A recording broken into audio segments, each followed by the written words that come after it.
Les élections européennes dans le viseur, Emmanuel Macron a reçu plusieurs responsables de partis politiques afin d'évoquer le scrutin de juin 2019. Objectif, les convaincre de revenir aux listes nationales. Thibaut Bastide.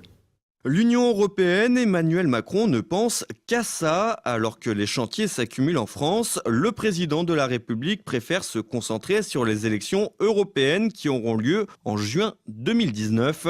Il n'est donc jamais trop tôt pour discuter des prochains scrutins essentiels aux yeux d'Emmanuel Macron. Ainsi, il a rencontré un à un les responsables des partis politiques français et les présidents de l'Assemblée et du Sénat. Vaste programme pour le président. Ces rencontres fondamentales ont donc débuté ce lundi et se poursuivent jusqu'à mardi soir à raison d'une visite par heure. Le président du Sénat, Gérard Larcher, a ouvert le bal à 8h avant de laisser place à Bernard Accoyer, Rachid Temal, Nicolas Dupont-Aignan, Jean-Christophe Lagarde, Christophe Castaner, David Corman, Sylvia Pinel, avant de conclure avec le président du Palais Bourbon, François de Rugy. Idem mardi où ce sont cette fois François Bayrou, Jean-Luc Mélenchon, Marine Le Pen, Pierre Laurent et Laurent Hénart qui seront reçus. Tous ont été invités, tous sauf un, Florian Philippot. L'eurodéputé président du mouvement Les Patriotes a donc envoyé une lettre ouverte à Emmanuel Macron, mettant en avant le caractère restrictif de l'initiative. L'ancien numéro 2 du FN a demandé à y être associé, sans succès car les Patriotes ne sont pas députés anciennement Front National. Florian Philippot, Sophie Montel et Mireille Dornano. Avec ces consultations, le président veut passer la vitesse supérieure et attaquer la refondation de l'Europe,